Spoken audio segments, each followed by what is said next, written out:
All right, guys, we're here with my man's King Kurt. We're gonna look at another one, and so this should be like 5 minutes, kind gentlemen. of go from there.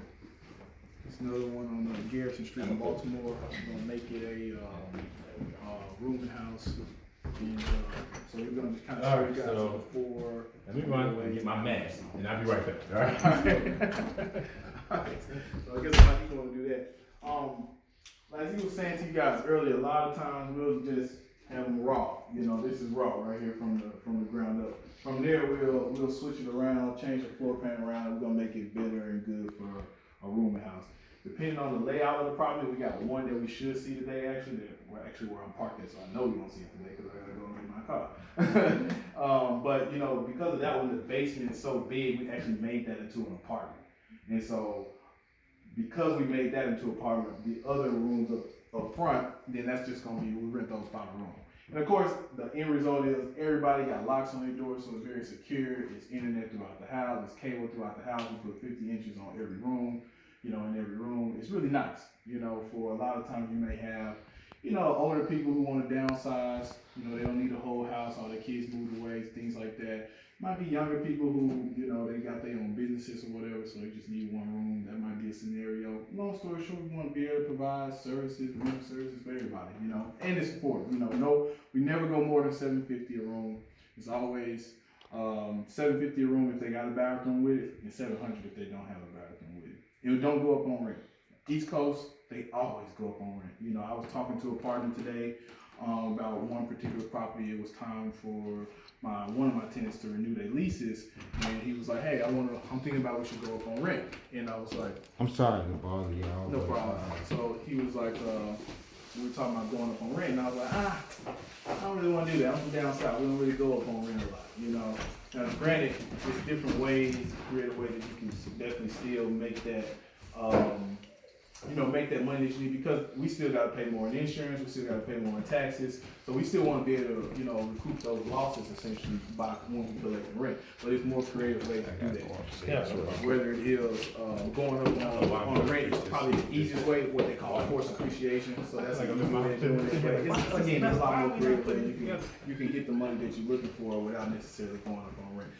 One simple way is fees. You know, fees go a long way far, late fees. For example, with all my properties, my single family properties, if my rent is, you know, $1,100 a month, well, I'm going to give them a $100 discount every month that they pay on time. So it'll be $1,000 a month, you know, and then the rent is due on the 25th for a lot of my properties. So on the 26th, if they have to pay on the 26th, that's why I was just actually texting about being rude, I'm sorry about that. But on the 26th, rent is down back to its normal price, $1,100 a month. You know, and so that's a creative way that you can still, first and foremost, incentivize paying on time, because I'd rather you pay on time anyway.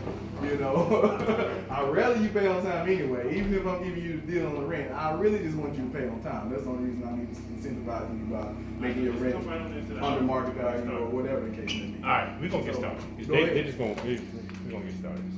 So that was one little golden nugget on that right there. So hopefully he doesn't come back. But who knows? All right, so where we at? All right, so we at 3017 Garrison now. I wasn't listening. I knew you were saying something about the.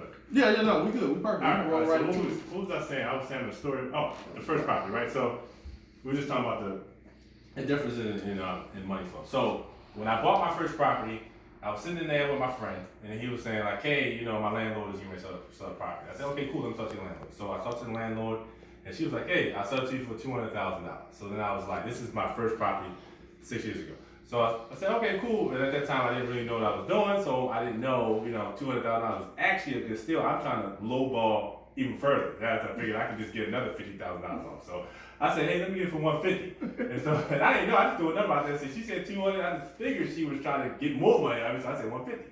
So she said, "No, that's not gonna work. You know, $200,000 is a good deal." So I said, "All right, okay, $200,000. Okay, I'll do it." And at that time, I didn't have any funding. Like I didn't have a lender. I was just like, "All right, well, I can figure it out." So I was like, "Okay, cool." So then I called my broker, who I used to buy my personal house, and I just started talking to him on the phone for like an hour. And I was like, "Look, I need $200,000. Where can I get that from? So who could I ask to give me $200,000 to buy this property?" And he was like, "Oh."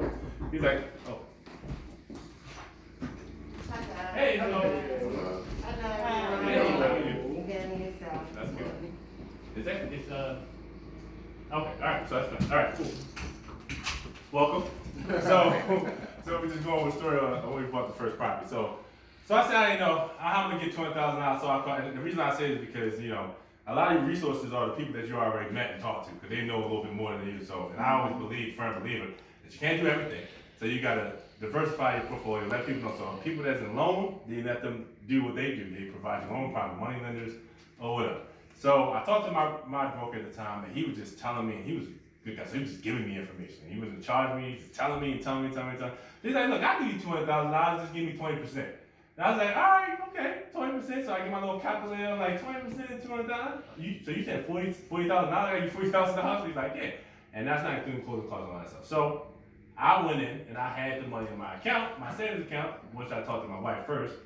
She was like, nigga, we not taking $40,000 out of the account and paying. What happens if we get sued? What happens if, you know, the tenant blows the house up? What we gonna do now? I'm like, look, it's a risk. That's part of investment. So, you know, I actually had to compromise with my wife. So she had some student loans.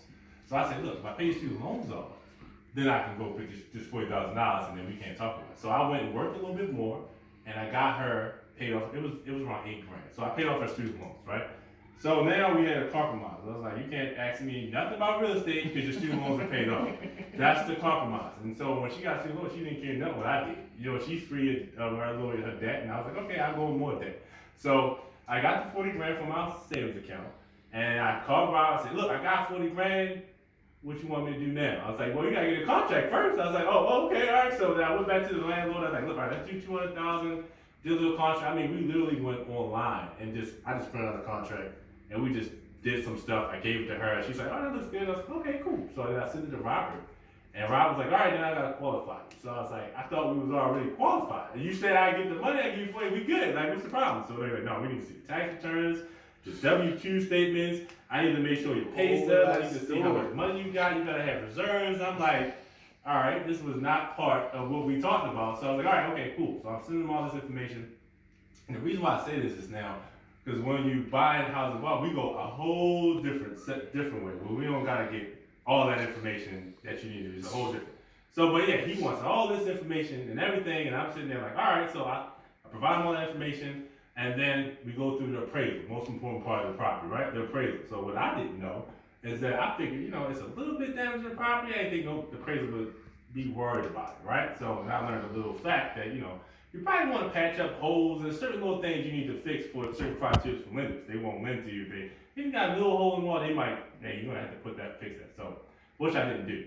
So the appraiser hit me on this whole list of stuff, all kinds of stuff. I mean, like, hey, there was a banister on the steps. There was 3 steps. I didn't have a banister on one of them. There was a couple of holes in there. I think one of the cabinets was missing. I mean, this is just like, I go to Home Depot and fix this up. They were like, no, you need to get this stuff fixed before we gonna be. So I was like, all right, cool. So then I did all that, fixed all those stuff out of my little money. Actually, I paid for it because the owner didn't want to pay for it. Hey, how you doing? Welcome. Hey, To the party. so let me make this story quick so we can move on. So I didn't want to pay for it. So I didn't want to pay for it. Then I learned that the lender. I don't know. Nice to meet everybody. All right. So I learned that the lender actually had a requirement that you can't just buy a house when it's kind of, even if it's a small rehab, they're not going to give you any money. Because they want everything to be like at certain points where they just protecting their liability, right? So I went and did, I talked to the owner and I was like, look, I can go ahead and pay this, you know, because I was so anxious to get the house. I didn't even care. I was like, I just want a house. Like, I just want to know I got a house. So we talked and I think I gave her some money and we fixed it. Well, eventually we fixed the house up under the table and then it looked like she fixed it. And then the appraiser came back, passed my appraisal, right? And then we was able to move forward with the purchase of the property. So I purchased the property and I had no idea. So now we got to get a tenant in the property, which I had no idea how to put the tenant in the property at that time. So, you know, what most people naturally do is just, you know, if whoever you work with, your colleague, you just like, hey, you know, somebody needs a property, you know, you want to move it, and you're just like, yeah, we friends, we can move in, and you don't even qualify, you just know them from whatever, and then they go move in your property. So they move in, and they say, you know, they're not paying you no money, and then your friendship is gone, and then you're just pissed off with and I say this because I don't believe in written to any friends or family. So now everything is all pissed off. So then you have to go hire some property manager because I don't want to deal with the headache, which I should have realized before I bought the property. There's going to be a headache with these properties. So, and then it went through that, and eventually, that property that I bought was probably the best investment I did back then to this point. Because now, remember, I bought it for $200,000, and I had to put 40 down, so I had it for a couple years now. So I only owe about $100,000 on the property, and it was like $380. So the property's worth $380,000, right? But I say that because even though I made $40,000, I put $40,000 property in there, I'm only making like $800 a month on this property, right? That's the long-term cash flow. There's not a lot of cash flow if you look at what's more. It's not a lot of cash flow. It's $800 a month. So you know the mortgage is like, I think the mortgage is like $1,200 or something like that, and I'm making like 19 or 2,000, something around there.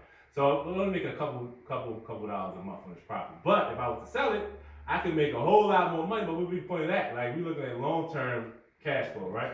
So that was just throwing the story out there because y'all came at the of my first property. So here we are. We at 3017.